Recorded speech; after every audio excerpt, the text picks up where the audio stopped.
You're coming in at the end of the movie. That's right. You missed the first half of the struggle.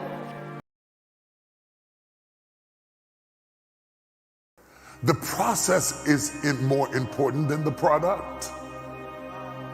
Because if the process is not comprehensive, the product will be fragile and broken.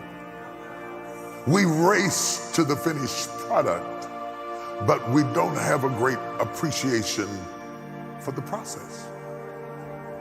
I personally believe one of the reasons that it became difficult for Adam to withstand the temptation that Eve offered to him is that Adam was created grown. And anytime you are thrust into something without process, you lack the ability to be able to manage what has been given to you, because it is in fact the process itself that helps to teach you how to manage what has been given to you, thrust upon you. He was born a man. Being born a baby and evolving to a toddler and becoming a young person and ultimately going through adolescence is a part of your development that helps you to self-discover who you are.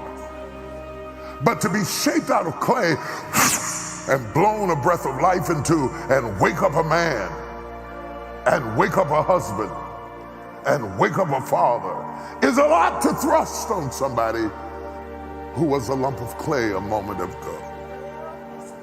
And yet there are some people in this room that will be thrust into areas that do not reflect your background. And it will be difficult to withstand the very thing you ask God to do, because you ask God for the product, not the process.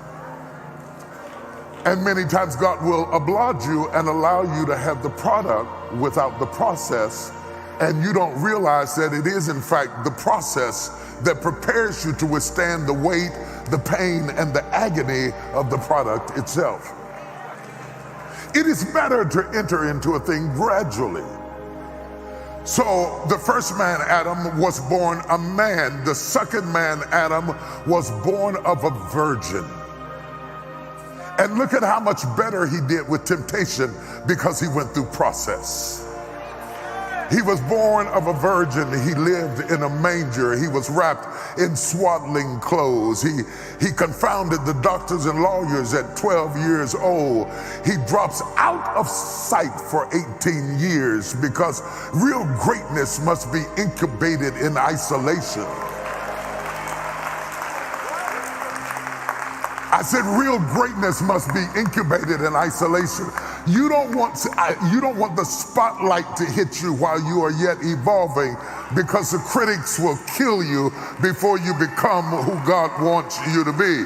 So sometimes God will hide your 18 years of confusion about who I am until you come to some conclusion about who you are, and then bring you back into the spotlight. It is not the mandrakes, it is not the milk and honey that I came to preach to you about. It is the significance of the wilderness, the isolation, the frustration, the murmuring, the complaining, the times that you feel like throwing up your hands and walking away. Those are the times that prepare you for the promised land. And if you don't have that preparation, you won't be able to fight off the Amorites, the Hittites, the Jebusites, the Girgashites, and all the things that go along with what you have been placed into. Long as you don't be what God made you to be, that's the devil's only mission. So he's gonna throw opposition in it. And along the way, I don't care who you are, whatever you pursue, you're gonna have opposition. But your goals and dreams have to be bigger than your problems. And I always just kept big aspirations and dreams. And then when I ran into problems, and I ran into some big ones. You know how you old people say, I ain't got no problem bigger than my God? Well, I didn't. And even though it was times I felt like giving up, I still just, somehow, man, I remember all the scriptures my mother used to teach me when I was a little boy. They used to come tumbling back in my head. I was homeless, living in a car for 3 years. I just kept the faith, man. First of all, somebody sent me a plaque one time that I keep on my desk now. The plaque said, if you're going through hell, keep going. I mean, why would you stop there? You know, I was in hell, so why stop now? If you're going through hell, you should keep going, because to stop now, you in hell, right? And so I've always had that mindset to, if God wakes you up again, and like every day he wakes you up, it's a sign from him that he ain't through with you yet.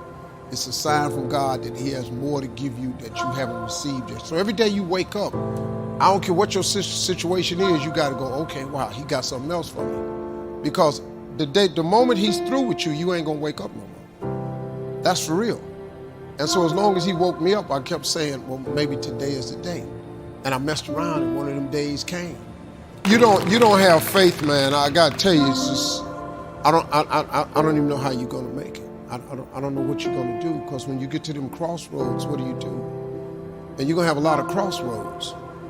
Everybody that's on a mission in life to achieve a goal has a, Deion Sanders, we were talking prime time one time, he said you have a turn back moment. Everybody on the way to where you're trying to get to, you have a decision that one day you can go forward or you turn back. The problem is the average person turns back from their dream. Like if you've had these like amazing dreams, but you just decided, well, you ever heard people say, well, I guess it wasn't the Lord's will. Wait. How do you know what the Lord's will was? You know, if God puts a vision in your head, it's because he has something for you. You see us after we arrived. You didn't see us when we struggled. So when you decide, I'm going to be like him, you're coming in at the end of the movie. That's right. You missed the first half of the struggle. You missed the days I couldn't feed my kids. You missed the day that I went out in the field and gathered apples to feed my kids, or used paper towels for diapers because I couldn't buy diapers. You came in later when you saw me on TV, and you want to leap over all of those no's to get to a yes. But it is the 400 no's that lady was talking about before the yes that makes you who you are. And when you get a no, you give up and say, this must not be it. That's not true. That woman got 399 no's before she got one yes. You have to have the resolve inside of yourself to resist the temptation to believe the detractors and to continue to believe the voice within. And why is that important? It is the strength you gain from your failures that make you strong enough to stand up to your success.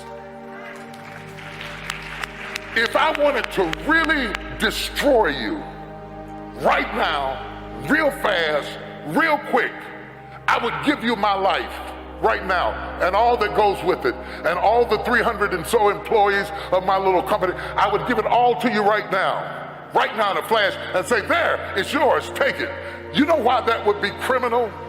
I didn't give you the struggle and the strife and the experience and the pain that created it. You wouldn't be able to handle it. You wouldn't be able to stand it. It would be murderous to win too soon. Let me go biblical on you. The reason the prodigal son ended up in the hog pen is not that he didn't get what was his, it was that he got what was his too soon. And there is something to be respected about process. The process, the little steps that make a mile. It is not the destination. It is the things you learn along the way. It is the people who beguiled you and tricked you that make you wiser. Wisdom is made out of the stupid things you did before you got it. Don't miss it. That process is invaluable to you getting there. Does that mean that you have to be my age before you get there? Absolutely not. But it does mean that you don't go from thinking a thought to producing an idea without pain, no more than a woman goes from having sex to getting up in the morning with a baby in her arms. The gestation period is critical. Gestation creates formation.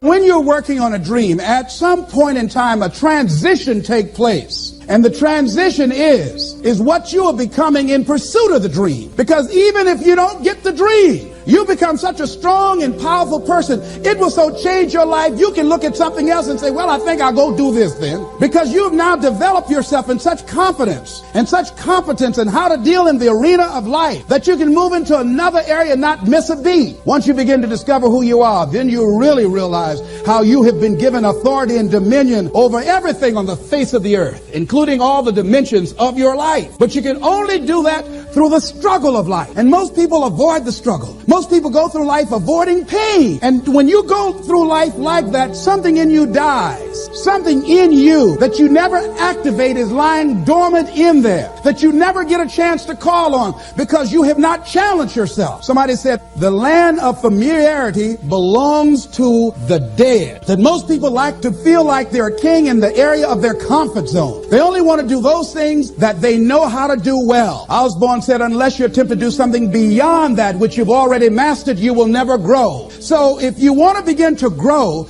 you've got to put something out here that you can't reach easily, that has got to make you stretch, got to make you jump for it, got to make you get back a little bit and dig in so that you can take a leap for it. And maybe you jump up there and you miss it and you skin your knees and you come back again and you bust your lip next time. But you keep on, and through that process, you learn how to leap higher. You start challenging yourself to dig deeper, and then you discover some things about you that you don't know right now. Some talents that you have in you that you didn't know that you can do. I started out just talking to kids, and now I'm speaking at corporations.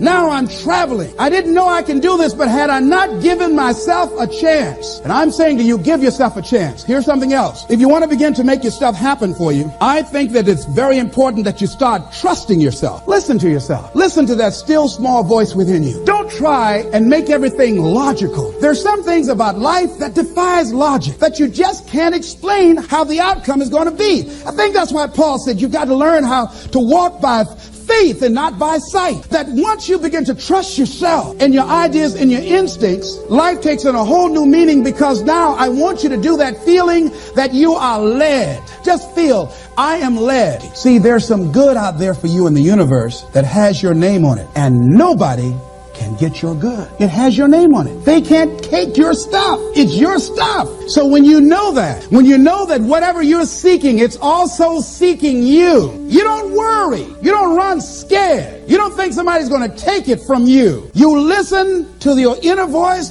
and you always take the high road. There will be the tendency, the natural inclination to take the low road. You must resist that.